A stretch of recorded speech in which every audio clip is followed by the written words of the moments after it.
Hi, good evening, folks. I figured I would do some sort of a Christmas video for you guys since we're having such a good time with the Sabres right now. And so I want to go back in our history. I want to talk about why a lot of us became Sabres fans that are older and how proud our history really is. So the theme to this, guys, is the tribute to the past great players from the 1970s era. Here we go, and Rosie's all dressed for the occasion, so she's with us. Guys, I was gonna wear my Christmas shirt, and right before I started recording, I realized it's green. I'm like, oh my God, I would have went through all this, and I would have been invisible. I would have just had like a head and be invisible. It would have been ridiculous. I would have had to do it all over. So here we go, guys. In the spirit of Christmas. In the year of 1970, the Sabres took the ice. A new team in Buffalo, the city was enticed. With Gilbert Perreault, their first overall pick, he skated so smooth, his moves were slick. Along came Rick Martin, his shot was divine. And René Robert completed that line. The French Connection, they'd light up the rink with dazzling plays faster than you'd blink. In 75, they reached for the cup. But the Flyers were tough, and they came up abrupt. Jim Schoenfeld brought grit to the game, a defenseman of steel who earned his fame. Danny Gare's scoring was top of the class. With goals in abundance, he was hard to surpass. Don Luce played his role with defensive finesse, a two-way stalwart, a Sabres success. Craig Ramsay's work ethic and skill shut down opponents with defensive will. Jerry Korab, big and strong, on the blue. His hits and his shots helped the Sabres push through. Guys, give me a sec. I just got to roll this up because I have it all here on my computer. Tim Horton's arrival, though brief in its stay. Oh, I'm going to put her down. She can come back at the end. Though brief in its stay, left a legacy that lives to this day. Roger Crozier's heroics in net gave Buffalo moments they'll never forget. The auditorium roared with each thrilling game. The Sabres' early years brought them acclaim. The French Connection's chemistry pure, a line so iconic, their place is secure. Perreault dangles would leave fans in awe. His speed and his vision defied every law. Martin's cannon of a shot found the net, a scoring machine fans won't forget. Robert's poise and smooth passing play kept defenders guessing each night and day. In 73, the playoffs arrived.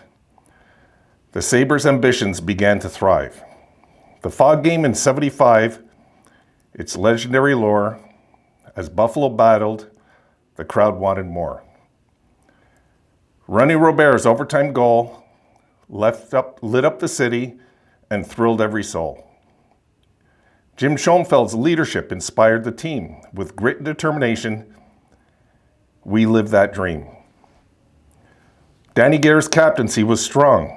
He led with his heart all season long. Even the Buffalo Blizzards were no match for the roar. Inside the odd, the Sabres would soar.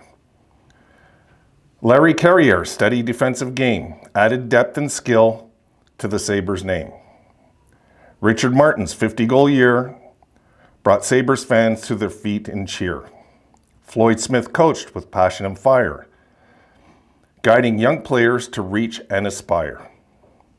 Punch Imlach, the architect supreme, built the foundation of Buffalo's dream. Gary Bromley's mask was one of a kind.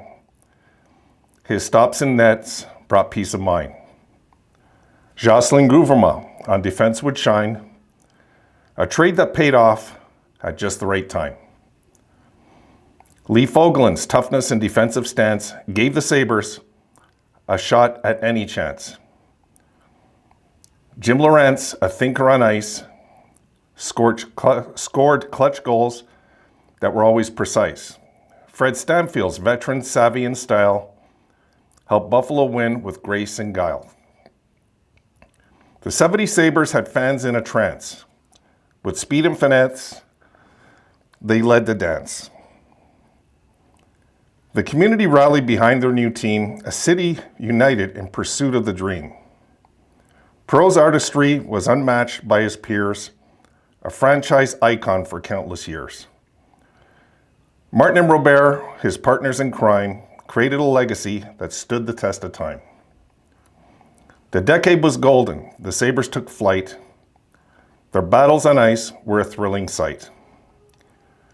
From fog-filled games to goals that inspire, the Sabres of the 70s lit fans' hearts on fire.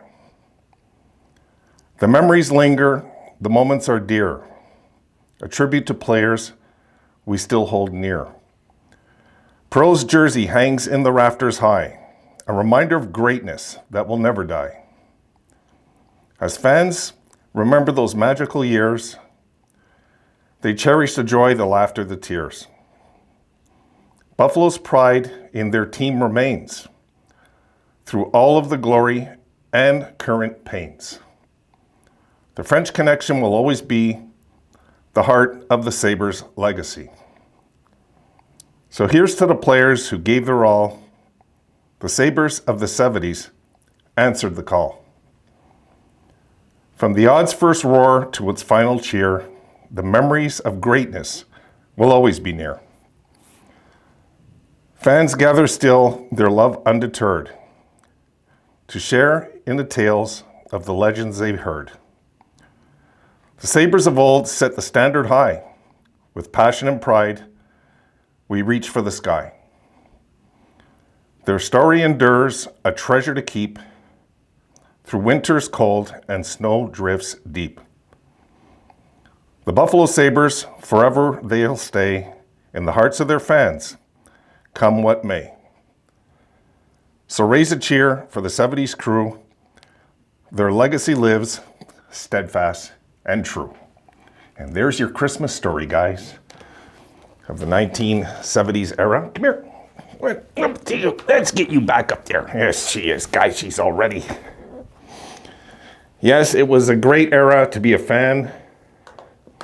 And it was a pleasure to do this video because it's the least I could do. Some of them have departed now. And we can never forget what a great era that was. What the standards were back then, guys. What was the standard back then? You fans know it, to win the Stanley Cup. And that's why with me, that's the standard. Because of those guys I named tonight. I believe it'll happen. Regardless of what's going on tonight, guys. Regardless of what's going on, I do believe that this story has a happy end once and for all eventually. And we're just going to have to, what's the word, tough it out? You know, I guess, is that the proper term? Or just keep the faith that this is temporarily. It's not permanent. It feels it, but it's really not, you know? It's not. We made a mistake years ago, folks, of tanking. And as much as I hate to admit it, as one of those fans that thought it was a good idea to try and get Connor McDavid. And we tanked for those 2 years. We got Sam, and then we got Jack. And it couldn't have backfired any worse on a team. But we had the Pittsburgh Penguins that tanking is proof that tanking works. You know? I'm going to put my little girl down. Let's get this ridiculous hat off you. And she says, look, get that silly hat off me. Hey, what do you think of the 70 Sabres? What do you think, hey? She's not impressed, guys. I'll take that little outfit off of her. Yeah, I was going to wear my Christmas outfit too, but I can't. It's green. It'll be invisible. It's not going to work.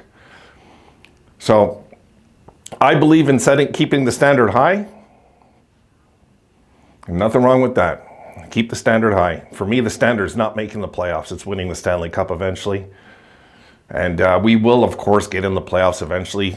It doesn't look like this year, but eventually we will get in and probably get in multiple years in a row. You know, like every team has their ups and downs, but I think this general manager, I'm going to edit here, made a mistake not getting enough veterans on this team. The way he's built the team is good. It's,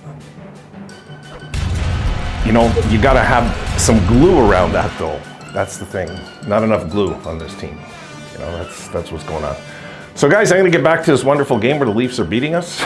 And maybe I'll see you guys in the I might do a blue and gold post game later on. Time to work out, and I'll see you later on. Have a good night, guys.